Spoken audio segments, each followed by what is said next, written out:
wakhe okanye sibiziwe nguThixo sinekhona kahle kahle.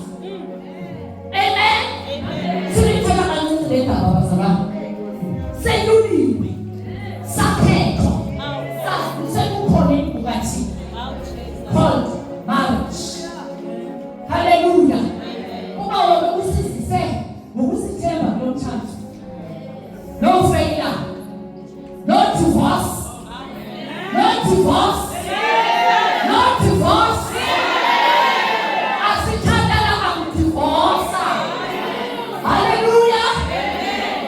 Chatile. Hallelujah.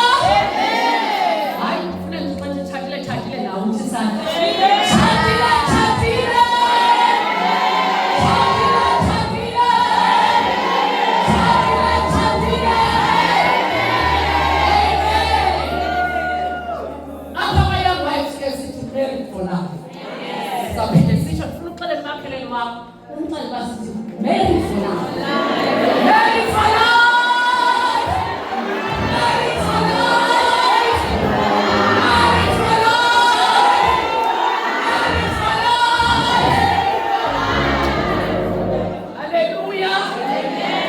Jesus is the truth, the way, and the life.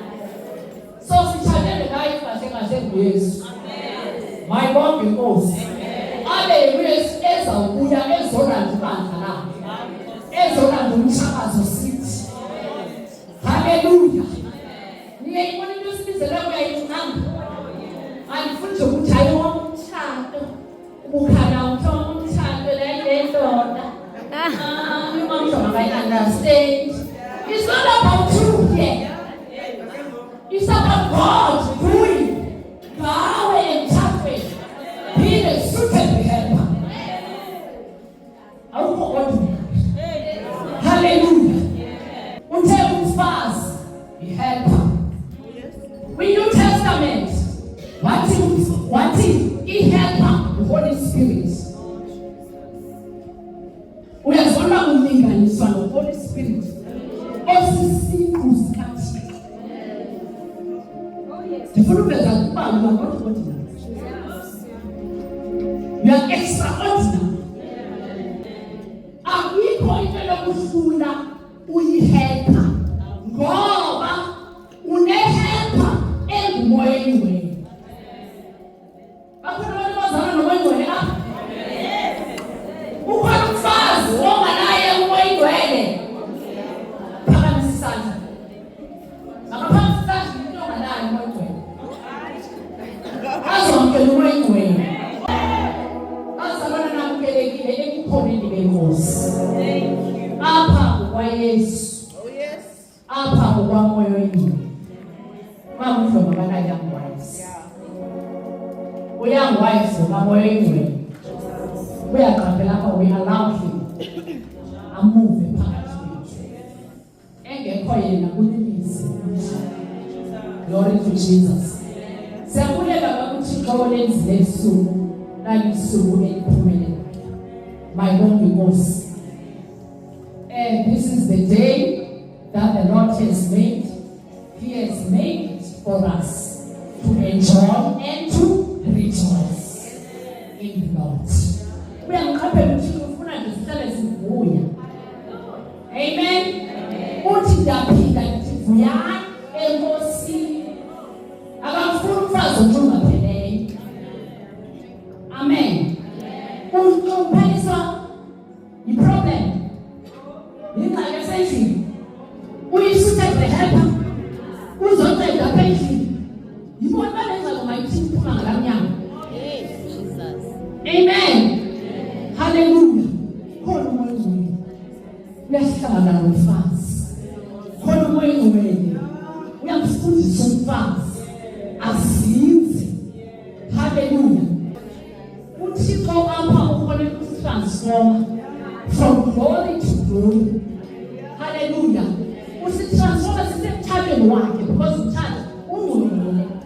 Uthi pha kuHebrews marriage must be honored by all. Umthatha mawubekeke ngabantu bonke bawuqaliseke. My God because hallelujah. phakathi kwethu ke kukhona abantu abaqala ukuzaya wives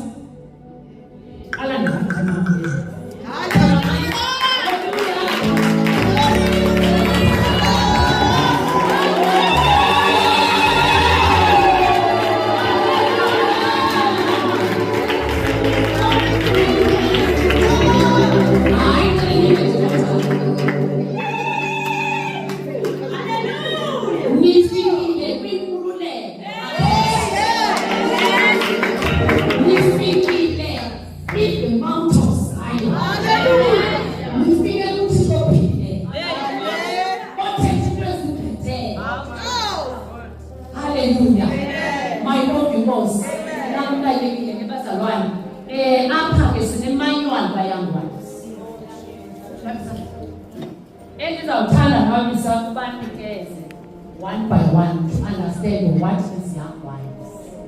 Amen. Make one. Uthixo ke wathi ubhalo umbono. Abaleke nawo. Hallelujah. I want to bless. Ukuze generation ezayo to come to understand what is marriage. Because ngelethina singaxelelwanga yintoni lesikuya.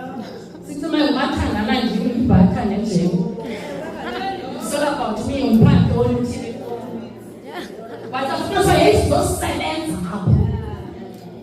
Umfazi uzosebenza.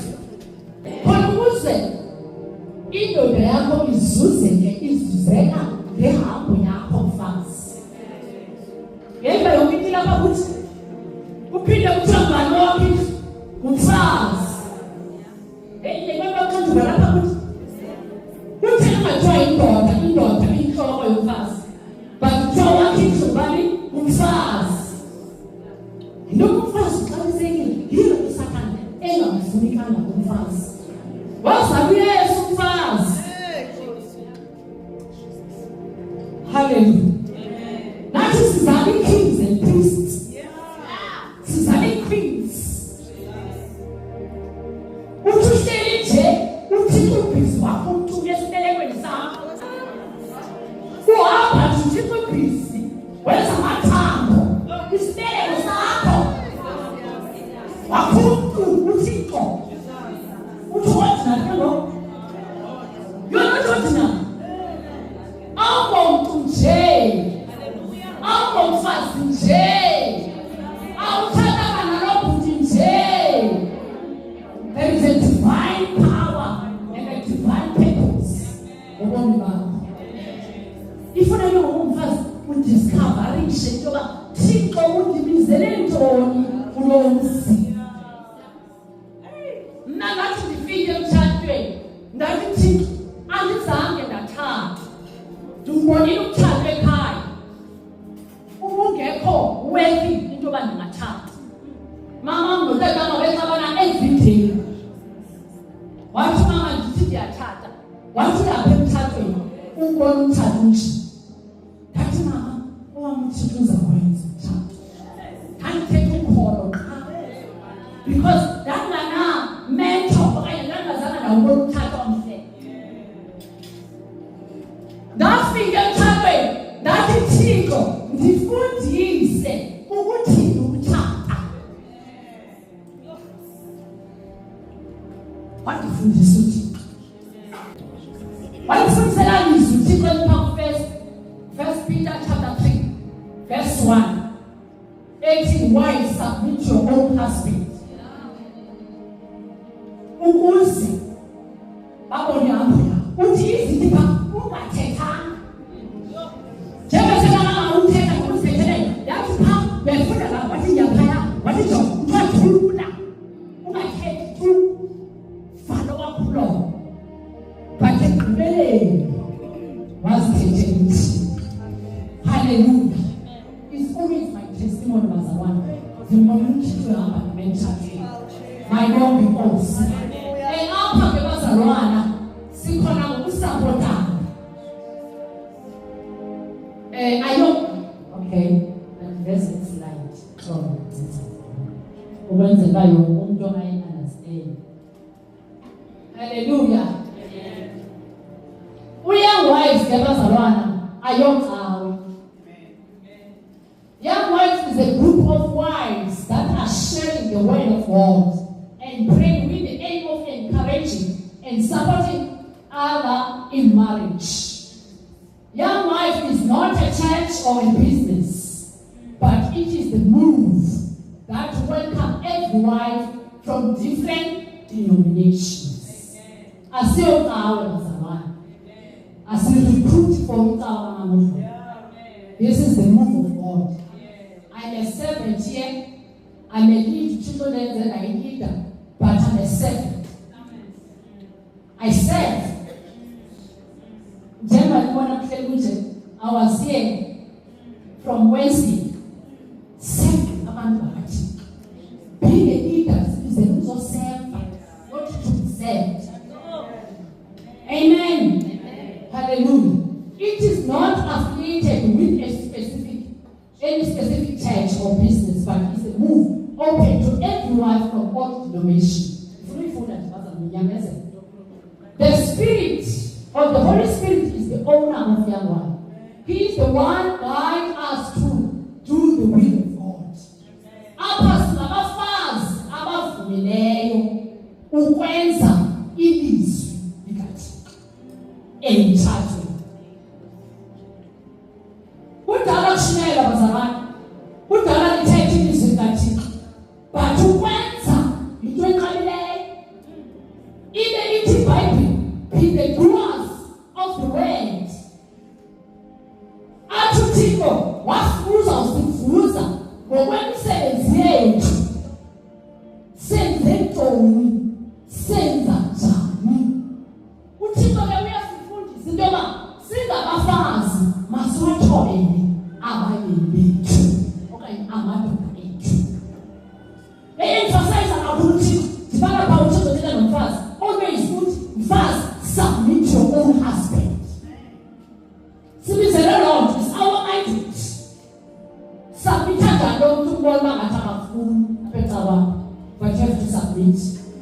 Wena uhamba eyakhileyo yenze yakhileyo uThixo utheni nomyeni unikiwe yakhe mandate into yoba makathande thina senze yethu apha bazalwane. Amen. Sithi bawo siyavuma ukwenza izwi lakho emthathweni yethu. Amen. Hallelujah. He is the one who guides us to do the will of God. That is the Holy Spirit. Young wife is the move of God where God is busy restoring marriage and families. A family is the foundation of marriage ordained by God and is between one man and one woman. When the family are restored, the church of Jesus Christ is being transformed into the likeness of Jesus Christ, God the Father and God the Holy Spirit. Ubangaba elakhaya lithobe uThixo uyayenza into uThixo uyenza. Notata uyayenza yakhe mandate. Nabantwana bazayenza yakhe mandate. Elakhaya lelikaThixo. Lelikhaya lenze njalo, lelikhaya lenze njalo, lelikhaya. Now, how is about these families? This is the body of Christ. Elithobela ilizwi likaThixo. Lelibandla ke uThixo uyesu ezolunanga. Uzolanda ibandla eligcwele ngoba ngezwi lakhe siyangcwaliseka. Wena uthobela ilizwi likaThixo lenza liyakungcwalisa. Uzolanda ibandla elinjalo elingalibimbi. Akazicompromise ke uThixo xa kebuyayo bazalwane. Ngoba usebenceba bathula ubuya kwakuza kuye judge. Ezamthatha according to what you have done. Utsho phaa Revelation chapter 22 verse 12. Utsho judge according to what you have done. Unikiwe imandate ukwenza ntoni umfazi. Ungakhandi umuntu okuthiwa mayenze, uyenze nenzisise, uyenze inkosi. Mayibonge inkosi. Ikhona ilizwi pha elithi masiwathobela amadoda wethu kungasithobeli inkosi. Do as you are doing unto the Lord. So that means iyagqitha umyeni. Kahle uthobela lo phethe umyeni. The King of Kings. And it's indoda uChrist. So awuthobela indoda usenza according to the will of God, according to the word of God. Uthobela lo ongehla kwendoda. Gqitha ndoda. My God was gqitha ndoda uthobele lo phetheyo. My God was. Hallelujah. Ngokungxamisekileyo.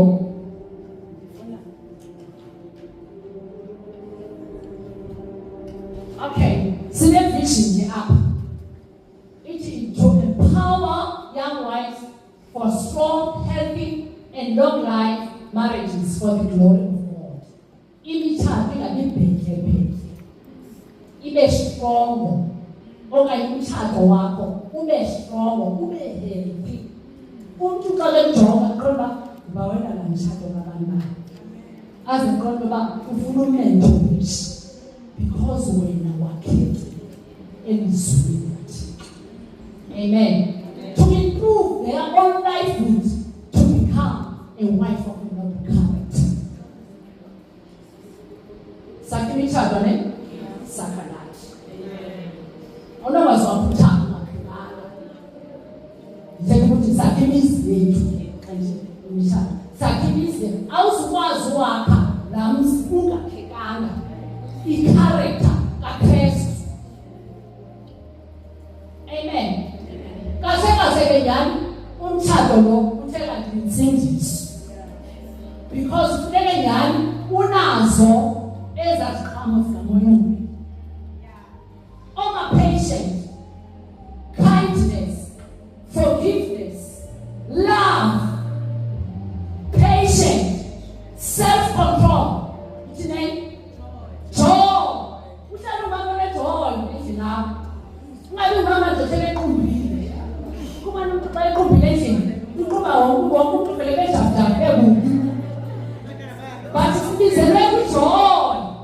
There's another thing ukuqonda but when make sure you will rejoice in the Lord. Amen. I sense something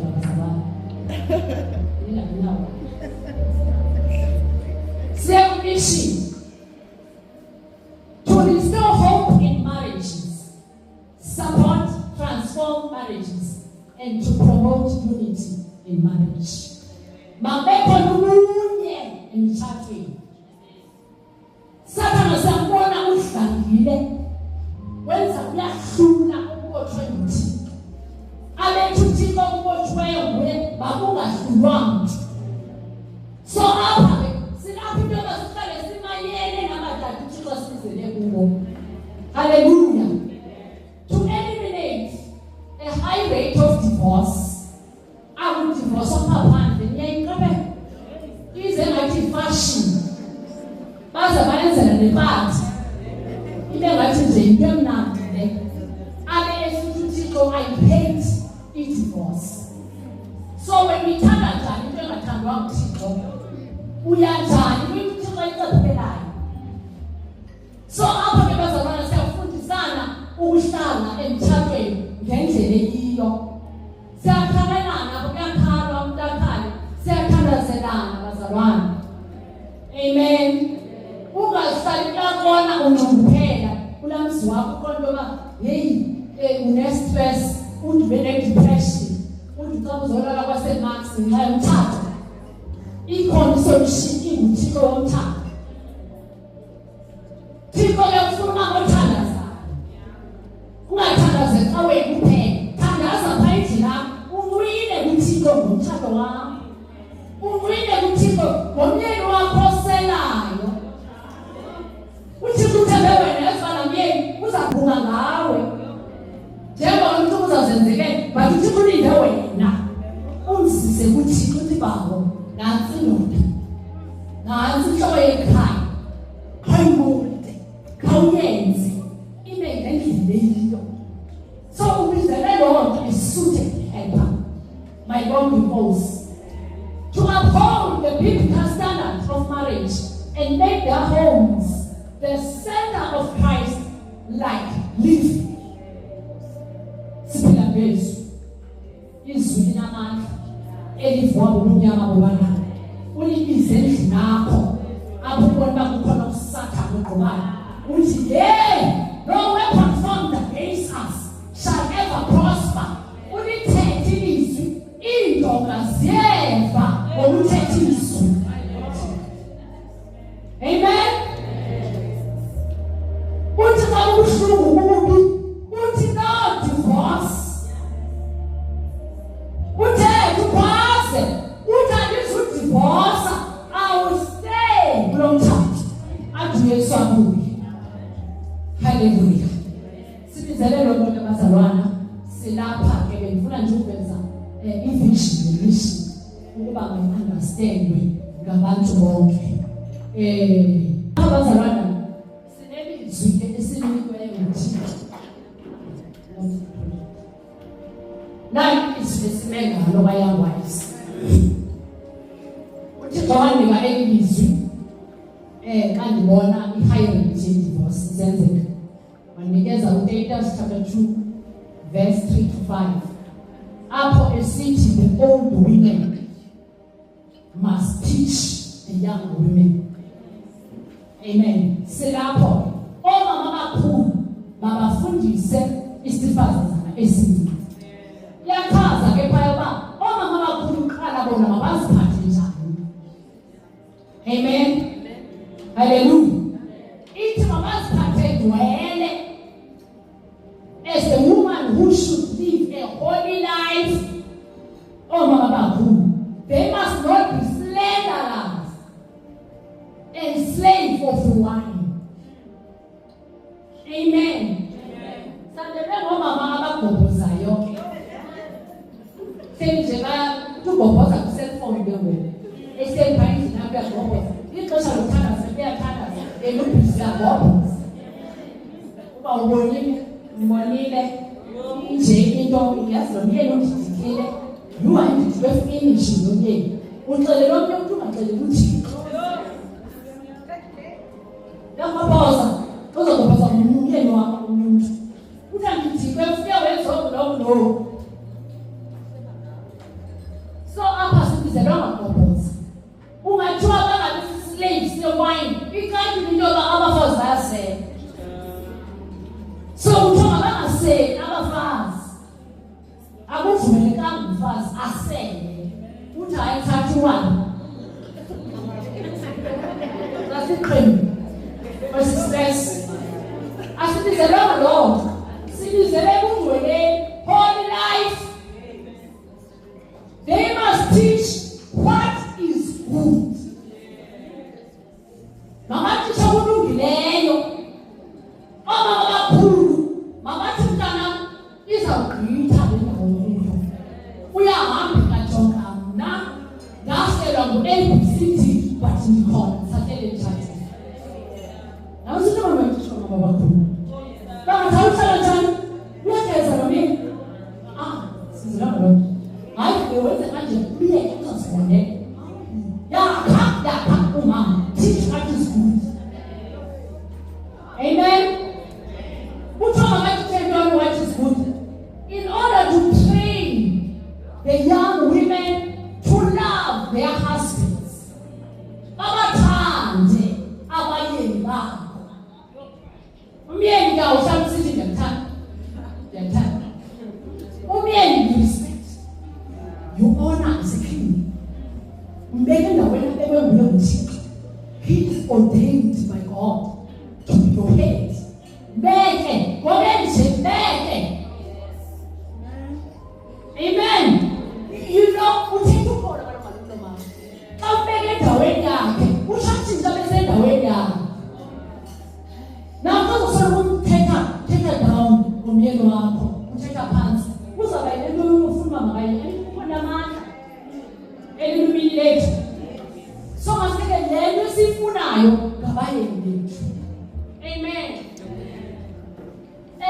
and to love their children sizele uzothanda abantwana bethu to be self-controlled and pure ungathi umama lomsindo uhleli nje ukuthi hayi nomama ngoyino la so thatha nje i-ego kamama akho nawe uthi hayi futhi umama ofuzanga mama have a self-control i-self-control ileza kunqanda ukuba hey lothanda ukuthi mandimphekile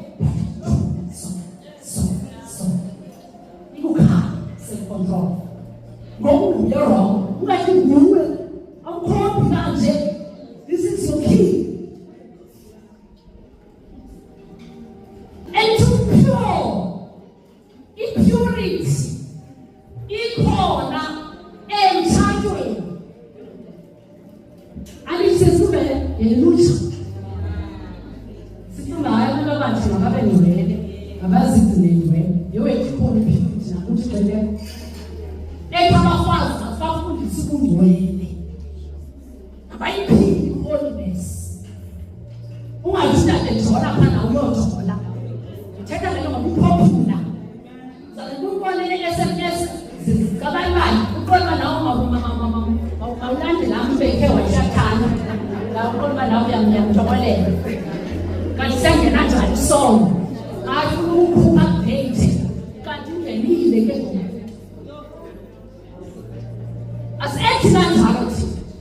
Ubu bakuru bawuthatha ikhondensa yewethu yethuwe. Ngale kuthixo wakhe. Ithi lethixo nakuke ngokwomthatho wethu ngomile. Nangojola. Elisulwa naye. Neyibona le nto bazana ikhupha space apha ekhona. Ikhupha nale kunganyawa ngoba ubakele ngozelo what to do. Yes, yes. Amen.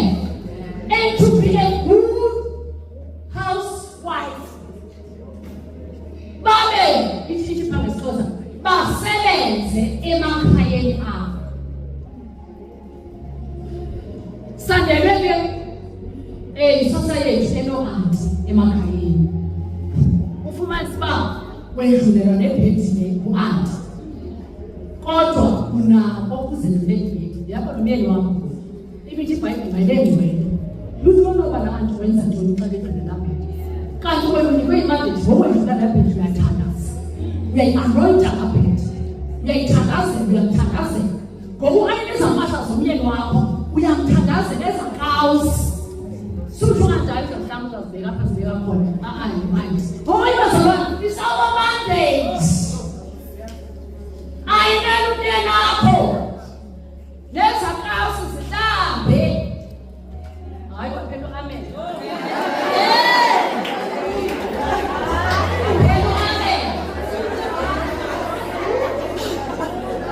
ababikho amen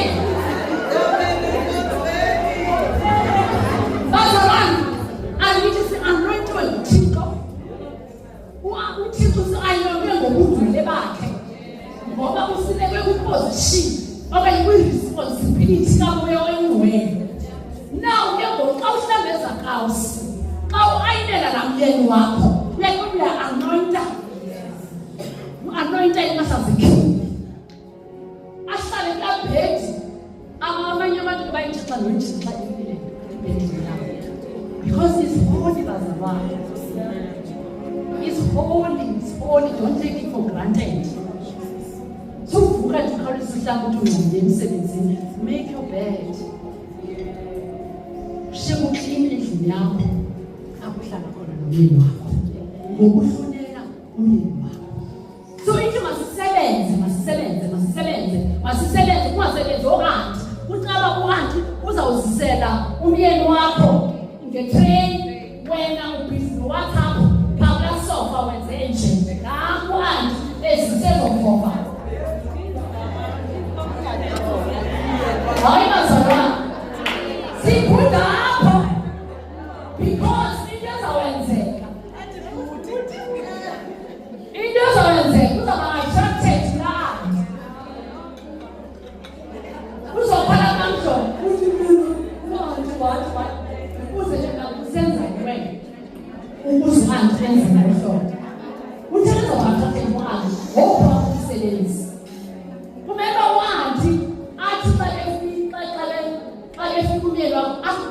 yokuba hey akaphathwa phathwa ngewedwa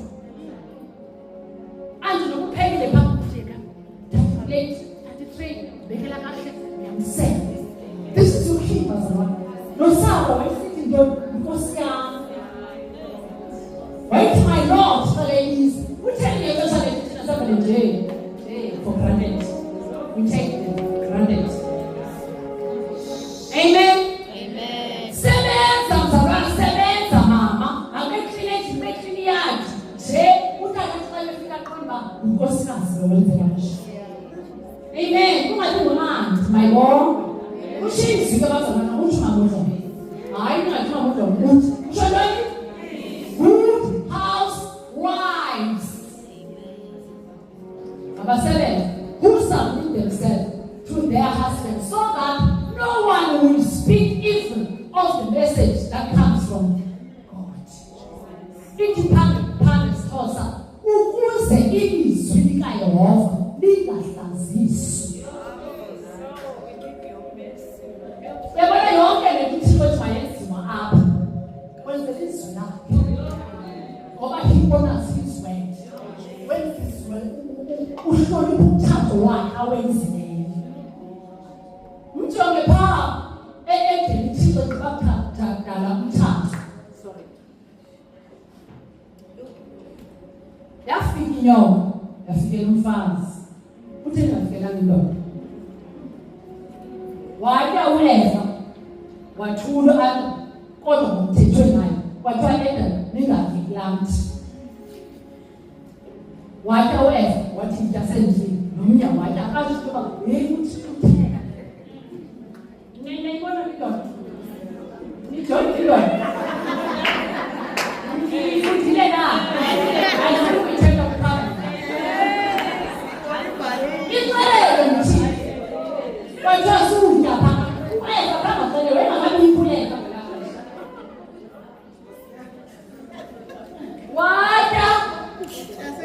Wathula abantu hayi Eva. Hayi indoda.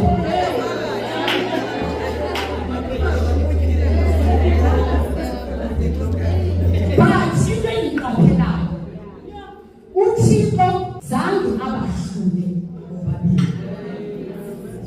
Andithi wayenza covenant before wavuka uAdam esithi wow, this is the bone of my bone, the flesh of my flesh. Now uthi xabonile akashoba Adam thona lapho. Wena ongakhange umamele. Wena Eva umamele inyoka phuma ngapha. But wabagotha bobabili. Baphume Yesu. Because God honors marriage. Uthixo uhlonipha umthetho. Yena qala. Papa kuHebrew uthi umthetho mawuxabiseke ngabantu bonke. Marriage must be honored by all. Yena qala uxabisile wawuxabise Eden. Now we are uThixo ubhizi. And these last things. Ubhizi uThixo ubuyisela uAdam noEva kwindawo yakhe. God is busy restoring his church, starting with the family. Walungiselele ulunga ibandla likaJesu Christ. Let me show you plainly. That is what we are called for. You finally understand why somebody says the guys. We are here to ourselves. We are here to put us into my name.